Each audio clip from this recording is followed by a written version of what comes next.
Magandang umaga guys, for today's video pag-uusapan natin ang isang batas, ikaw ba ay pinaratangan at pinahiya sa harap ng maraming tao, ito at makinig kayo para alam nyo ang mga karapatan nyo?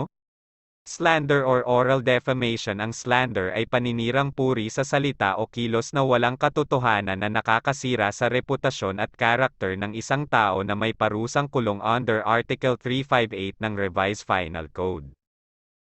Ano ang dalawang uri ng slander? May dalawang uri ng slander, ito ay ang simple at grave. Ang simple slander ay may mababang parusa, at ang grave slander naman ay may mas mataas na parusa. Kung ang slander ay nangyari sanhi ng galit o init ng ulo ng akusado, at may ganting paghahamon o pagbabanta ng pananakit ang nag-aakusa o biktima ng slander, ito ay itinuturing na simple slander, at hindi mabigat ang parusa. Ang simple slander ay mayroong karampatang parusa na, arresto menor or 1 day to 1 month or a fine not exceeding P20,000.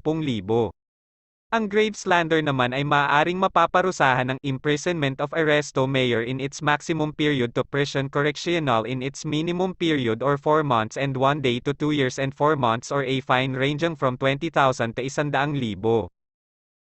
Ang slander by deed naman from the word slander or oral defamation deed o kilos o gawa, kapag pinagsama slander by deed, paninirang puri habang ikaw ay kumikilos o gumagawa na ikasisira ng ibang tao, halimbawa nanampal ka, nambatok ka, habang ikaw ay gumagawa ng bagay na ikakasira ng tao.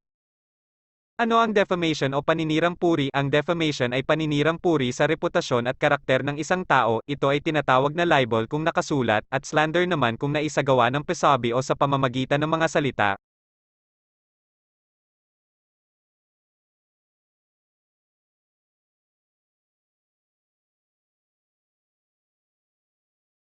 Tandaan na ang pagsampa ng kaso ng paninirang puri ay kinakailangang mayhain sa loob ng 6 na buwan. Ang Article 360 ng Revised Penal Code ay isa sa mga batas sa paninirang puri. Kung ang paninirang puri ay oral o pasalita, dapat ay may testigo ding nakarinig sa nasabing sitwasyon na pumapayag tumayo bilang testigo sa korte. Ang testigo na ito ay malaki at may importanteng ganap sa pag-usad at paglaban ng kaso. Dito na magtatapos ang aking video. Sana ay meron kayong nakuhang kaalaman at sana ay makatulong sa inyo balang araw. Maraming salamat hanggang sa muli.